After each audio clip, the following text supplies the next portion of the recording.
you wrote something at some point where you talked about KPIs and you said that the main KPI that you're tracking, or that maybe you should be tracking, is laughter. Obviously, I think humans can agree that like laughing is very healthy. It's a very great sort of form of release.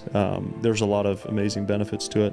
Why do you care about laughter? So what you'll see on a roller coaster is a lot of people laughing and a lot of people crying, right? And that's what, or screaming, or like horrified, right? All the emotions. And all the range of them, and all the range in between, It's like the joy emoji. I love the joy emoji because you look at it and you're like, is it laughing? Is it crying?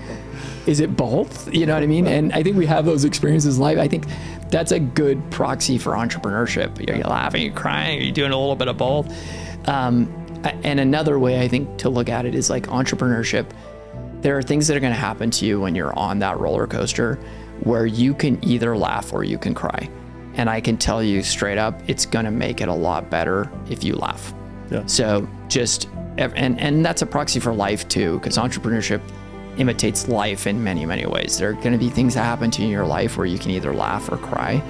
And I can just tell you straight up, your family's going to be happier, you're going to be happier, your loved ones are going to be happier if, for the most part, you choose to laugh.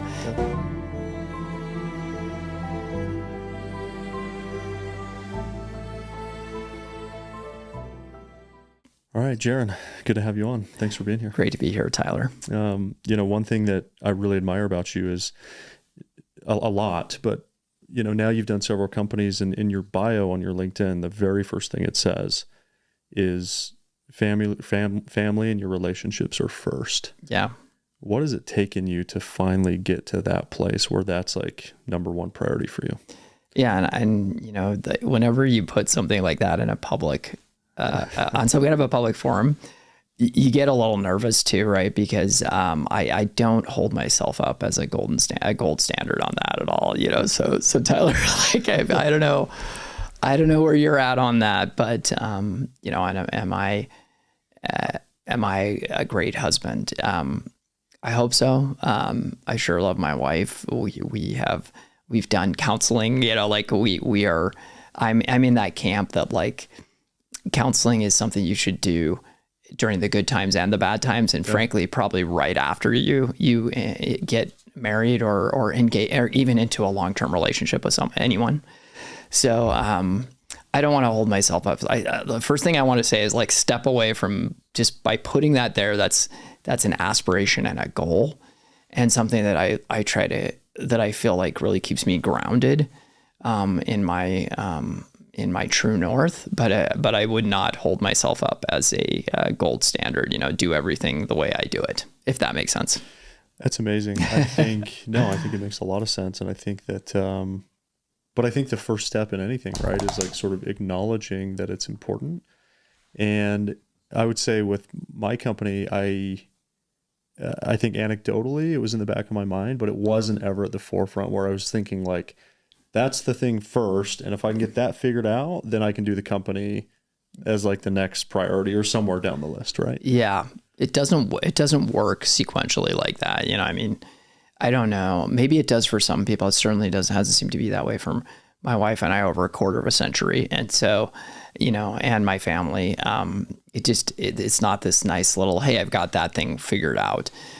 Because even when certain aspects of that very complex system that is, our relationships with our loved ones or our families, even when some part of it does feel like it's just really, it's just a well-oiled machine, life just has as you were sharing before we hopped on here, life has a way of throwing curveballs at us, and I actually think that's the norm, not the exception. And so, we've certainly had some of those in our family. Yeah. Yeah, one thing I really admire about you is that you started building companies, I think you said a quarter of a century ago, which means for those who don't, 25 years ago. Yeah. A long time ago. Yes. In the grand scheme of things. And about 10 years ago, my understanding is that you decided to learn how to code. Yes. That's insane. Oh, thank you. I don't know if I'm saying insane like good, like like nice job, or like you're crazy. Yeah, I'm crazy. Like, what is why? Tell me about why, and how deep did you actually go? Like, are you a serious developer now? Yeah, I'm a serious developer. I mean, I went deep. And I actually think it's a little more than 10 years ago now. I'm trying to, time is a blur for me at this point, but yeah, I went very deep. And I know we'll jump around a little bit, so I'll jump around as well. Yeah. So I was, I'd spent 5 years as a principal at a local VC firm called Spring Capital at the time. It's now been rebranded to Signal Peak Ventures, but there's not a ton of overlap in terms of the partners that were there when I was there. So it was probably a fairly different firm in a lot of ways, but. I had always wanted to be in venture capital or associated with technology. And when I was in business school, I really kind of felt like the optimal risk reward balance was on the investor side, not on the entrepreneurial side, because investors, they can kind of go along they can be on the roller coaster, let's say, or at least I thought that they could be a passenger Yeah. on the roller coaster and get the same highs and lows at the same time without taking the risk, kind of having this nice little ripcord or something that you just like, hey, Paul, I want to get off on this part. You know what I mean? And part of that is because, they're watching a lot of people on a lot of different roller coasters, and they bet on a lot of people on a lot of different roller coasters. So there's a different level of engagement with risk. And so, I had always thought that that's what I had wanted to do. One of the things though, as I was in venture capital, is I noticed that some of the best VCs and the best investors were very technical, actually, like extremely technical. I early on became pretty obsessed with SaaS and software as the area I wanted to focus on in venture. And so the people I most admired in that space, because in that mindset at that time in my career, I was like, I'm always going to be a VC, were hardcore technologists. They usually had computer science degrees, to be honest, if they were investing in software. And so I knew I wasn't going to be able to go back and rewrite history and go get a computer science degree. I didn't have the time. I need to make money. I need to support my family. So when I left venture capital, I kind of felt like I was going to come back fairly quickly. I left because one of my a venture that I had previously started in business school had actually started really taking off. And so I jumped over to that for a variety of reasons, partially because VSpring was it. And I think I can say this, there's enough distance and time that I'm not harming people. It was kind of imploding, to be honest, as a company and as a firm. So I kind of jumped over to this entrepreneurial venture that had actually started a couple of years earlier that was starting to really take off. And one of the first things I did when I was there is I said, hey, I've learned about investing. I've always wanted to be able to invest from a position of real technological strength. So I just started learning how to code, and I taught myself a language that was at that time becoming extremely popular and was not new, but it was much more new than it is now, which is called Ruby and Ruby on Rails. And Utah was this kind of cool little mecca, actually. There was a very strong Ruby community here. The founder of Ruby is actually a member of the Church of Jesus Christ of Latter-day Saints. And so I think that had to do something with why there was this strong kind of mecca here. Interesting. And, I kind of found that one of the coolest things about the Ruby community is the founder's name is Mats. It's Matsushita. I think he lives in Japan, but he comes and visits here fairly frequently. And one of the coolest things about the Ruby community is they have this statement, Mats is nice, and so we are nice. That's the statement. And it's, you don't typically think of engineers as being nice. And what you found in the Ruby community is that everybody was nice. It's called Minneswan. That's the abbreviation for it. Mats is nice. So, and so we are nice, Minneswan. And I loved that. I just loved it. And I found it to be a very welcoming community and a community that really helped new people that wanted to learn the language grow. So I've written the first lines of code on almost every software company that I've started. And, it's funny, but I really chart this trajectory as a CEO where up front, I will actually be quite involved with the technology, even to the level of coding. And then as the company starts to grow, I really start to not be an engineer very much anymore. And I think that's good and right. Yeah. Once a year, approximately, I try to go in and I do something around the holiday season where I'll try to write some code that will actually be useful and solve a key problem for the business. But I do it on nights and weekends. Yeah, just to try and stay up with it. So yeah, thanks for letting me ramble on that one a little bit. No, that's amazing. So one thing that came out of that is, how do you start a language, like a software language, this Matsushima guy? Yeah. Like, how do you even do that? It's interesting. So I now have experience because I work with Mike Reese is our CTO, who is absolutely brilliant and is kind of my kind of like my technological crush. I get to work with a person that I just really admire and look up to. And he kind of came a little bit out of the Ruby community here in Utah as well. He now lives in London, and he's more into some other languages recently, like Elixir and Rust, but he was very deep into Ruby at the time. And, a lot of what we're doing at Spiff is actually building a language for finance automation. So we are, in a way, building a language. So I wouldn't have been able to answer that question as well as I can now, Tyler. So I appreciate the question. Yeah. It's really actually in many ways not that hard to write a language. It's really hard to write a language that a lot of people want to use. And it's really hard to write a language that's unique and different from other languages enough to attract people that would want to use it. And the devil is so in the details of writing a language, because, a lot of it ends up being performance based. So really deep tech, like, why would I want to use your language? Usually it has to do with some kind of performance-y type thing, like, hey, it's actually faster, or it's faster at doing this. Sometimes it is an ease of use thing too, so it'll be like, hey, Ruby is known for this. Ruby focused early on as on something called, I think they call it developer happiness is what they call it. So instead of saying, hey, this language is the fastest at X, or this language can operate in parallel and it's safe for writing all these things, and it's thread safe or whatever. They by the way, they have focused on some of those things, but early on, a lot of it's kind of North Star was like, hey, we want to make developers happy. When you're writing in it, we want you to feel happy. And I think that's part of why it took off, because it was such a weird mindset to bring to a computer science problem. Like, wait, what? People care about my happiness when I'm writing code? It was novel. So kind of cool. How is, on the same sort of vein of software development, how is that changing with some of the recent, I know it sounds cliche, but I think people would love to hear your perspective on with ChatGPT and OpenAI and all these companies now building developer tools. Like, how's that going to change the way that we've thought about software development in the last 20 years? Complete and total sea change, tectonic shift.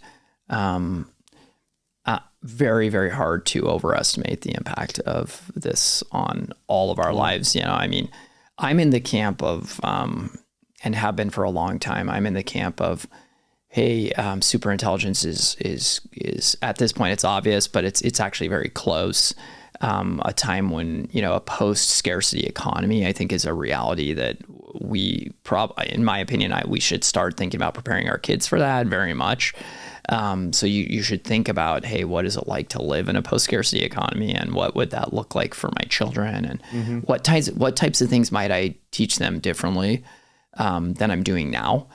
What does that mean, by the way, exactly? Post-scarcity economy.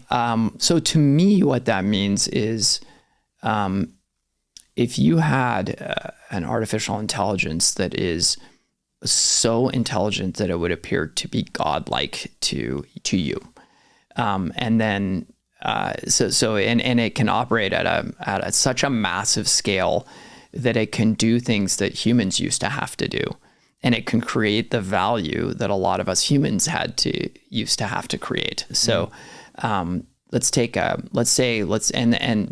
allows you to that allows the humans, assuming that we can control this thing, which is a whole other question. And that's why I think we should be careful, obviously. But I think assuming you could control that thing, then take a simple thing like, hey, I want to go to Tahiti on a vacation. That's out of reach for a lot of us. It's expensive. Our kids are in school, et cetera, et cetera, et cetera. Well, if an artificial intelligence that's so intelligent could take over building airplanes, and there's no longer really a need for humans to build airplanes. And it could write software that flies those airplanes safely from, point A to point B, arriving in Papeete, Tahiti, the capital of Tahiti. If it could do that, then you don't really need to pay for that. Do you see what I'm saying? Because let's say that this is, again, we can kind of control this thing, and it could maybe create it can replicate itself like software can very easily. You could it's not hard to extrapolate that, wow, if you had this godlike thing that can do all these things that we used to have to pay people for, and we don't have to pay anybody for it anymore because it can do it better, faster, cheaper, at what to us views is almost like a magical scale.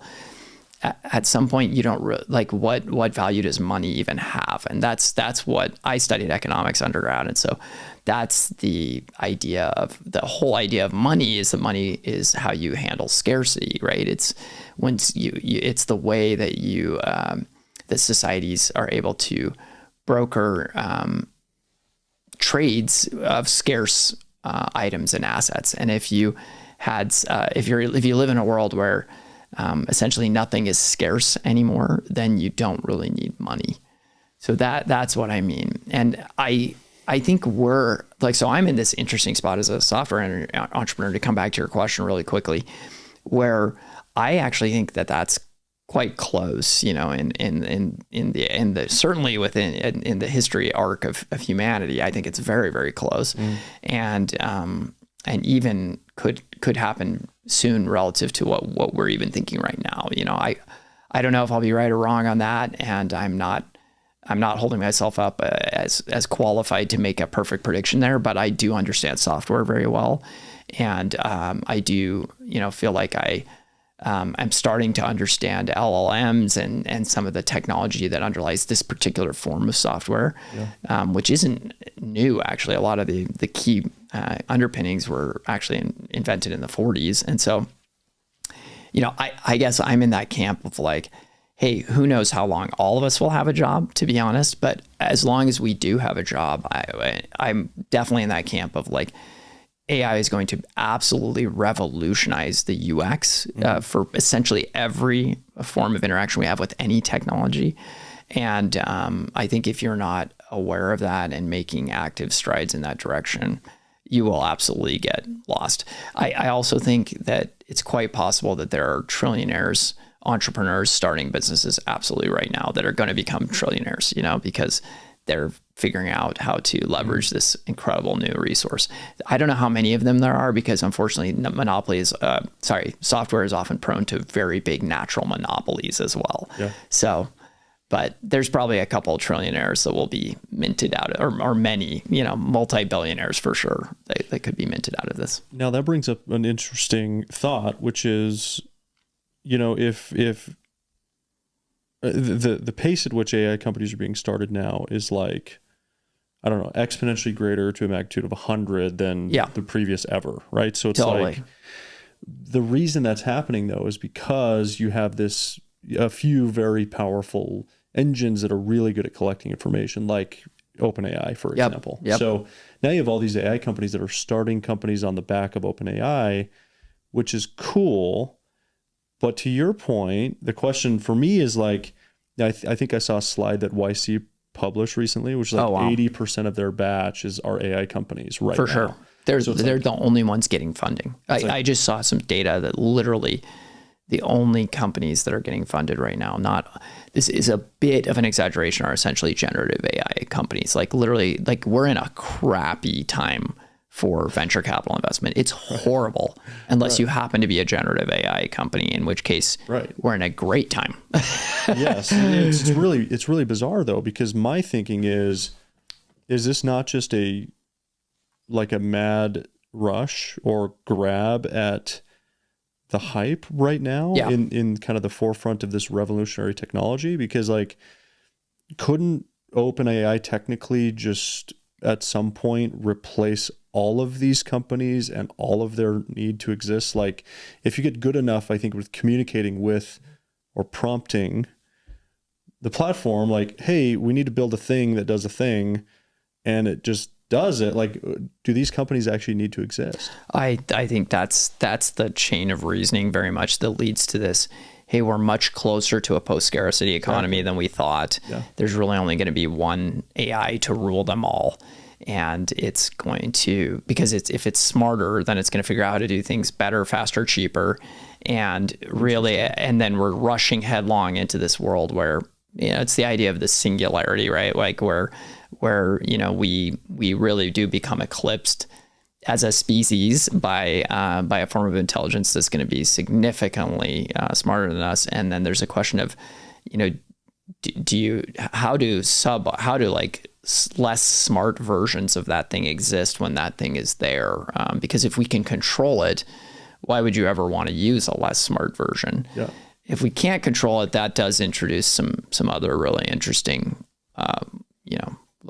wrinkles for sure in that narrative of where we might only be able to control artificial intelligence up to a certain level of intelligence, right? And I don't know, I don't consider myself expert enough in this, but here's the thing.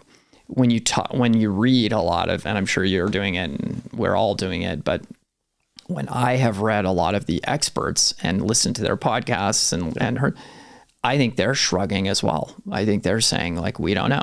This is a really interesting time. Mm-hmm. Some say interesting, some say super scary, some say amazing. But, I don't think anyone really knows.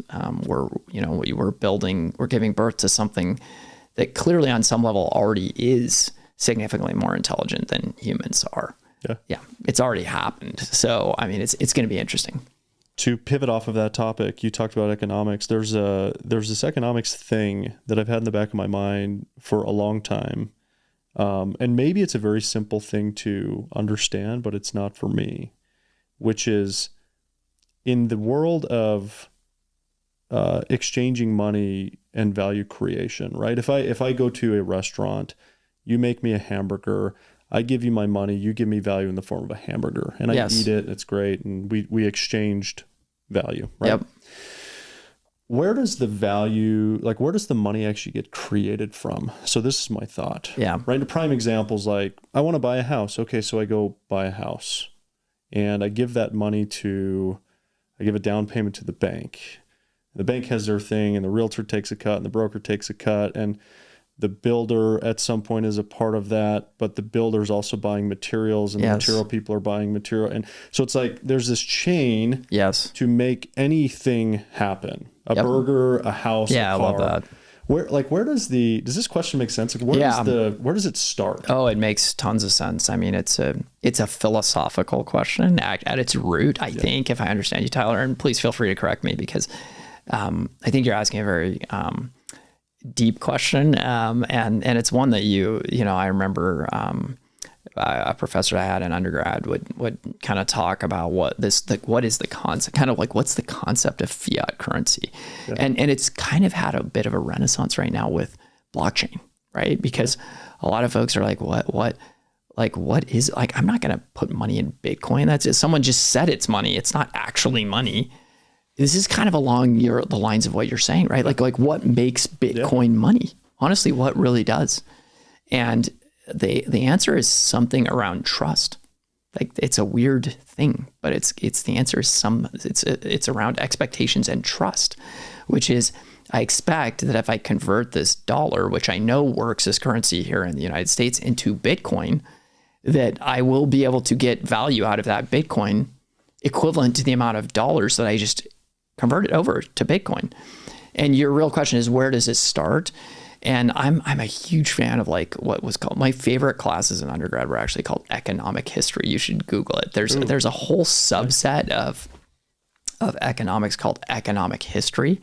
And there's been some, I think there's a Robert Fogel, I think is his name. And I think he got a Nobel Prize because he kind of pioneered this whole subgenre of economics called economic history. And they study weird stuff like this.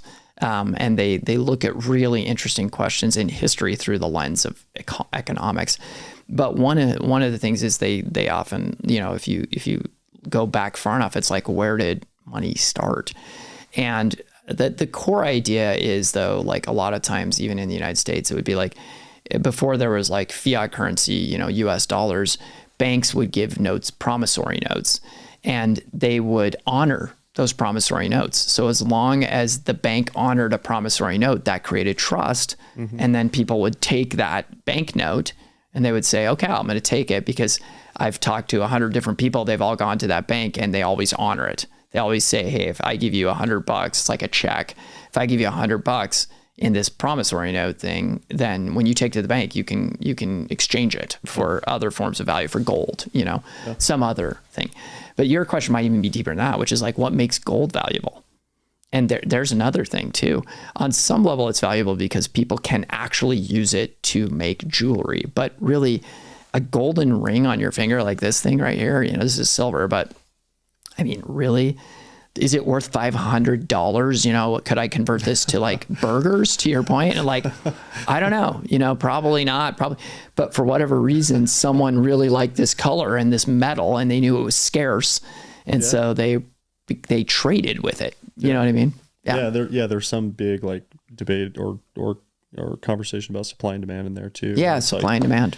But yeah, it's always, I'm always curious to get, people who, have studied or have an interest in economics. Super interested on that. So yeah, thanks for the question. Super fun question. Yeah. So you talked about you wrote something at some point where you talked about KPIs and you said that the main KPI that you're tracking or that maybe you should be tracking is laughter. Yeah. And I thought this was like a really bizarre thing, which you're laughing now, which is great. Like obviously, I think humans can agree that like laughing is very healthy. It's a very great sort of form of release. There's a lot of amazing benefits to it.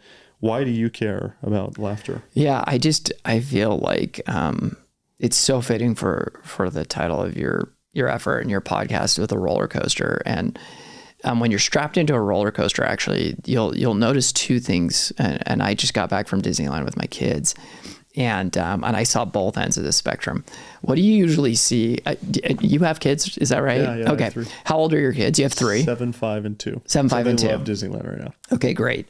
Do they all love? Have you taken them on a roller coaster at Disneyland? 2 of them love roller. Okay, talk me about the one that doesn't. She's 2 years old. Okay, so she's horrified. Like she's horrified. Yeah, gotcha. And she's probably not big enough to ride on some of the big ones. And my daughter, who's 5, was horrified up until this last trip that we did. Yeah.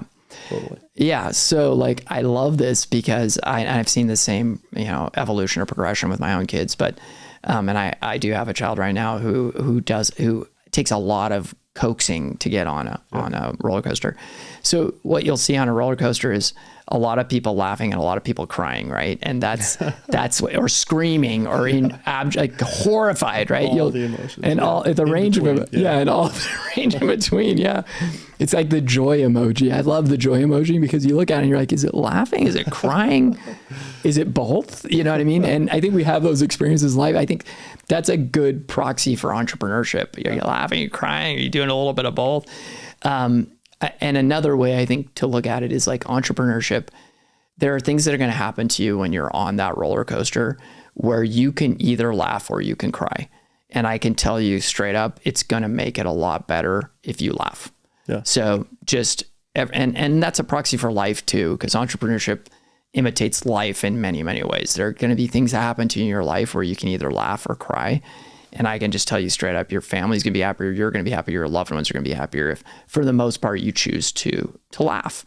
Yeah. Definitely there are appropriate times for crying, by the way. I'm not saying crying. Crying is a wonderful, cleansing experience as well. But I'm just saying, if there are going to be times where you're going to have that choice. And I generally think it's better to laugh. In companies, I find companies that work their butts off and are so serious. That's actually the norm in entrepreneurship.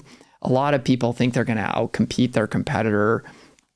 And, you start a startup, and you have a competitor that's starting at the same time as you. And you think that the way to win is going to be more serious and to work harder and to put in longer hours. Honestly, my personal experience in that is everybody in a startup is working insane hours or very long hours or hard hours. It doesn't always have to correlate with time, but it's going to be intense. And that's actually the norm.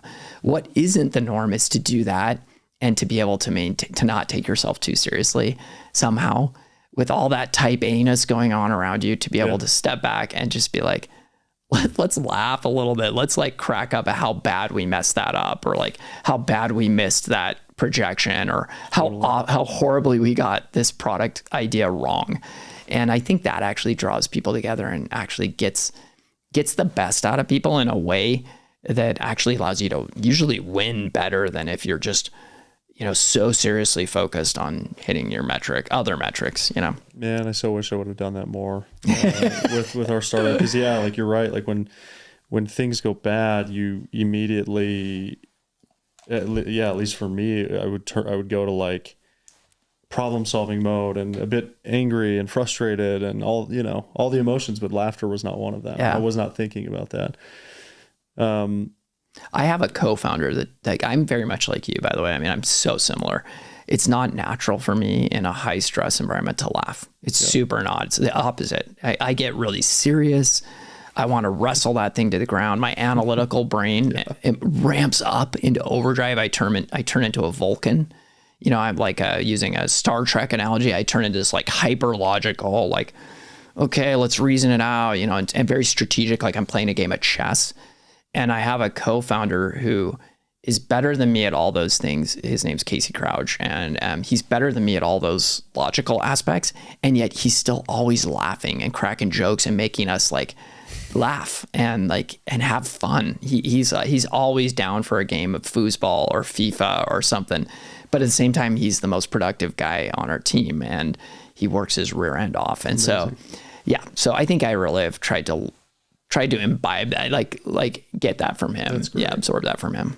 I think to stay on the theme of the roller coaster with that analogy, I think sometimes too, when you're, like I know with my kids, when we I took my daughter on Guardians of the Galaxy. Yes. Okay. So for those that don't know, this is a ride where you go up 60 floors or something and it drops.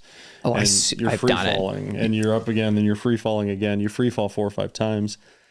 And my 5-year-old was absolutely terrified. In fact, the guy at the beginning said, "How many of you have been on this ride before?" Yeah. She's the only one. Wow, that raised her. Or she's the only one that hasn't been on the ride. Everybody else, she's the only one. And everybody's like, "How old are you?" And she's like, 5, and they're like, "Good luck." She's so brave. She's already terrified. Wow. Gets on this thing. The first drop, she loses her cool. And I'm holding on to her and she's crying and it's terrible. And then it ends and the lights come on and the doors open and she looks at me with tears in her eyes still, starts laughing. I love that. Just thought, so great. It wasn't so bad. Yes. Right? Like, we're good. That's so great. And I think that as a parent, that's happens. A pretty magical moment, isn't it? Yeah. She like had a breakthrough, right? But I really think that this happens too. It's like in the moment, sometimes it's difficult to find the space to laugh because you're terrified. Yeah. Or it's hard, or you have anxiety. Doing companies is very difficult. It is. But I think once you get through it, to be able to recognize and say, okay, we did it. Yeah. Wasn't as bad as we thought. We might have missed a deadline or two, whatever, but it's okay. It's so true. Yeah, it's so true. I love that. Love that. I want to talk about, there's three questions around common traits that I want to ask you. Sure. The first one is common traits of a CEO. Yeah. Founder CEO. Okay. What have you seen? Now you've done venture, you've done several companies, you're well connected in the sort of startup ecosphere. What are the traits of a founder CEO, successful one, that you find common? Boldness, perseverance,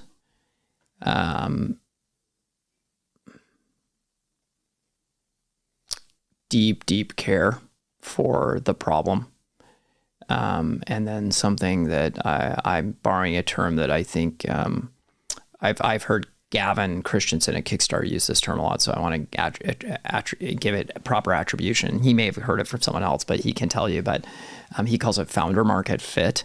So I've seen that often. There's something called founder market fit, where the founder tends to understand the problem viscerally better than most folks around to understand that particular problem. Yeah. I think I'd leave it at those 3 or 4. I mean, I might even be able to simplify it down further, but I think those are the big ones that I tend to see. I think those are great. I think when it comes to founder market fit, the next challenge is, can you articulate that in a way to raise money bring or others along to bring for the ride, others. right? I love that. Right. You're right, because it's not just raising money. Like, especially here in Utah, we have this incredible because even though we are we're rapidly evolving into a pretty healthy funding ecosystem here in Utah, as you and I talked about briefly before we got on started the recording. There is still an element of there's a lot. Utah's the youngest state in the country by a wide margin. I think our average age here is 26 or something, and the next closest state is like pushing 30. Wow. And so we're very young. So there's a huge entrepreneurial capacity here in Utah. A well-educated workforce, a lot of young folks, and entrepreneurs youth is a great precipitant of entrepreneurship. And so,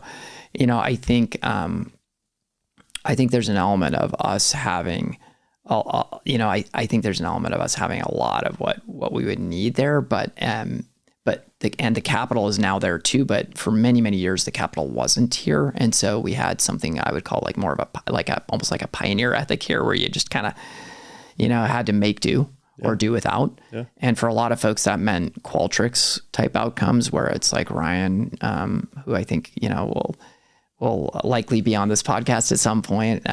You have some amazing entrepreneurs that just know essentially how to bootstrap these incredible organizations.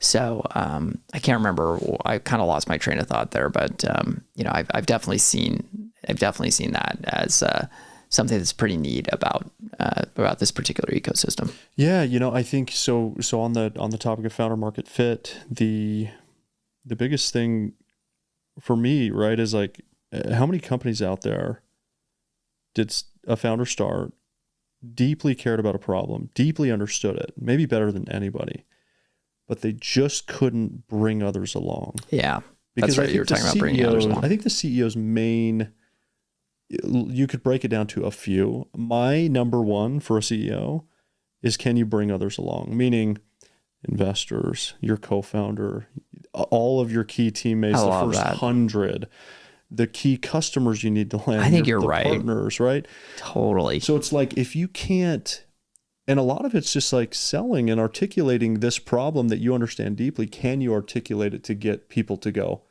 I see it, I'm with you, and I will come. Right? And I was going to challenge you on that, Tyler, because I was like, okay, let's assume you're an Instagram influencer, and you start by like designing a piece of clothing, or you're freshly picked, you're going to design these cool little moccasins for kids. Yeah. And you just have the idea, you single-handedly like source the materials. You go to, you call up someone in China and you say, hey, I want to build this. They build it for you, and then you sell it. And did you have to bring anyone along to do that? And the answer is, at first I was going to kind of challenge you, but I want to hear your response. Like, cause my answer is yes, you totally had to bring people along. You probably had to bring someone along in China. You probably had to leverage your network to find connections to where you would go actually find a manufacturer in China. Here's the other big thing that you had to bring someone along that's totally your point. You had to sell the thing.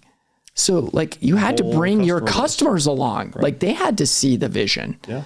So I love that. I think you're right on that. That's a huge key. Yeah. I think you're totally right. It isn't just fundraising. I think it isn't just your team.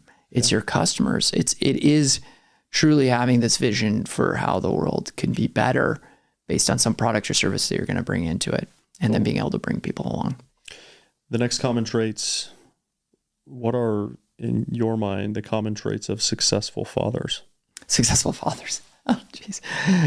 My kid, I hope my kids never listen to this, oh man, but I do feel like I have a great deal of admiration and respect for my own dad and for my grandpas. And you did say fathers, so I'm going to focus on the men in my life. And,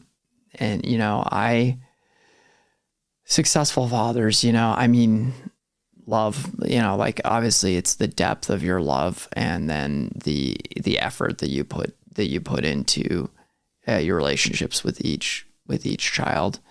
I think there is, I personally feel like when I've been reading this book called The Anatomy of Peace, and it's a little dated, and there's some other great books by the Arbinger Institute, which is based here in Utah, and they have that one of them is called Leadership and Self-Deception. But there's this concept of like when you're in the right mindset with people, and they call it being at peace with other people as opposed to being at war with them, that everything kind of flows.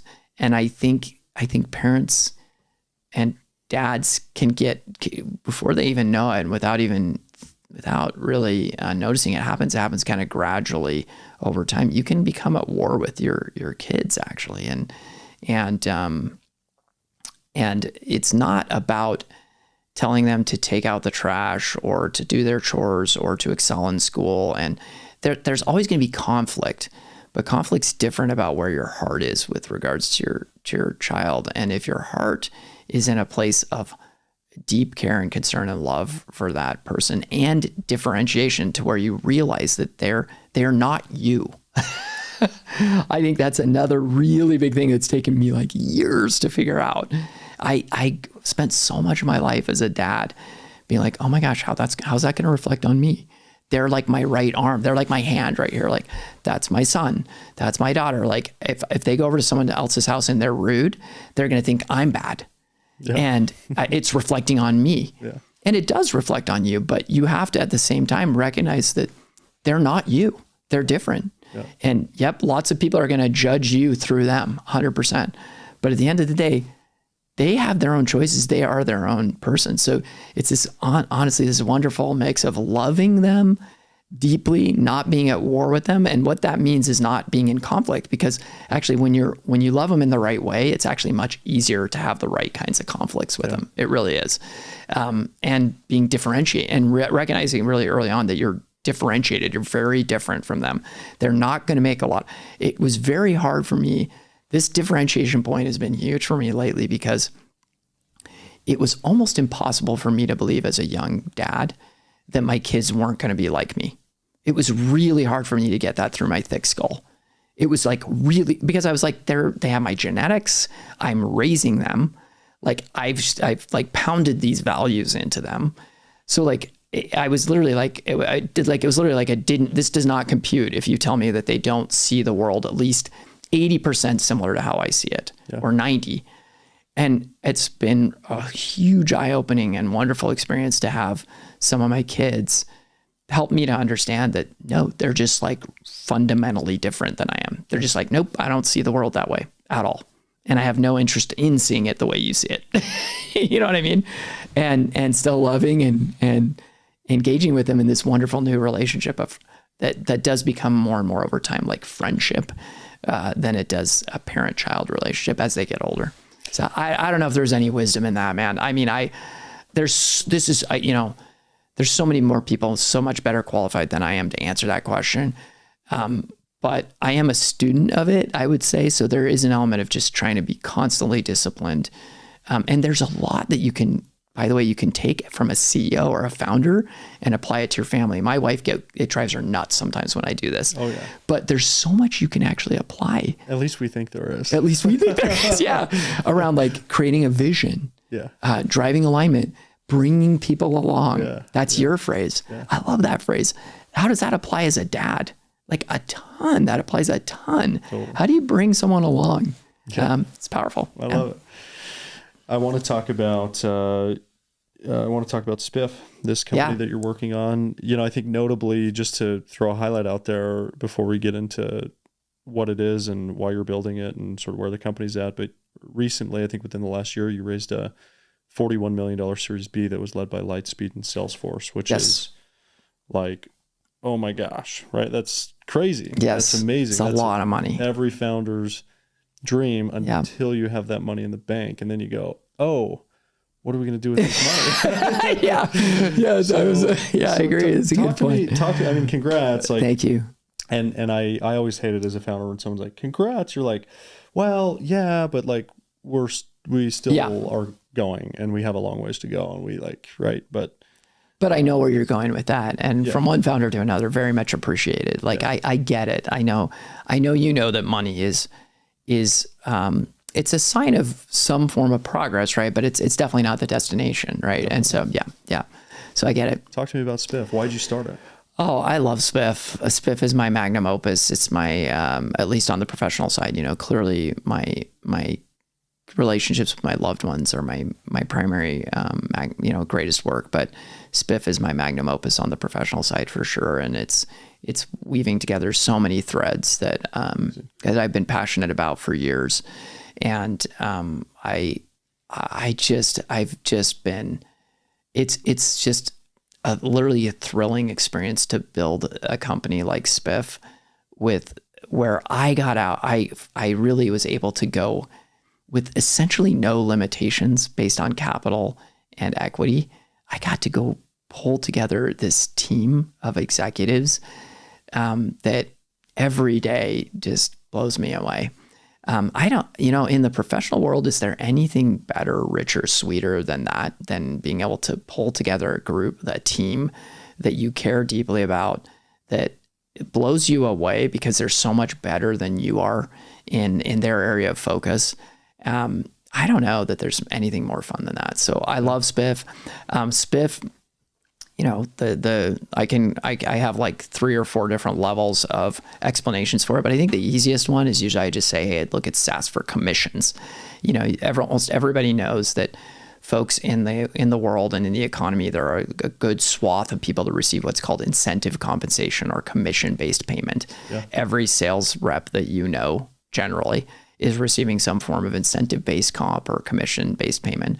You can think of Spiff as payroll for those people. We actually, payroll maybe is not the perfect analogy because we actually use ADP to make the final payment, but someone has to go out and calculate the amount that is owed to those people and track it and make sure that the deal that they closed actually did close, and that the bonus that they were on track to hit, actually they did met all the qualifications.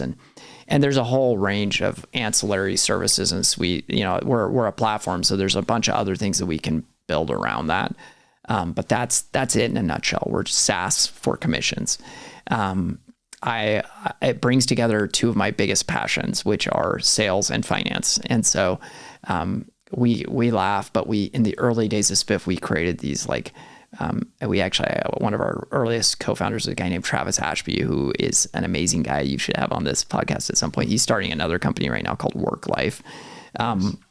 But we were in this crappy office. Yeah, everybody has to have an origin story, and ours was this crappy office in Sandy. We called it Meth Alley because it literally was like, nothing's crazy bad in Utah, but compared to certain parts of the world, right? But it's shabby. And we were in the back of we shared the office with a snowboarding company.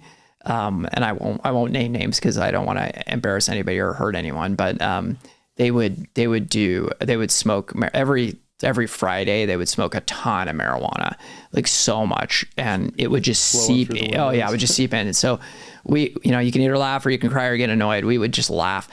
I hope we weren't laughing because of the secondhand smoke. We actually got so bad at certain times we would actually put towels down to try and stop it up, because there was just a ton of they were hotboxing in there. And so, but yeah, it was bad.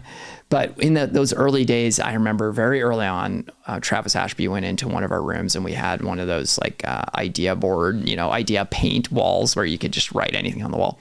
And he put up billboards, and we would all put our ideas for the things that we would want to say about Spiff on those billboards. Some of them are just hilarious and awesome to this day. They strike my funny bone.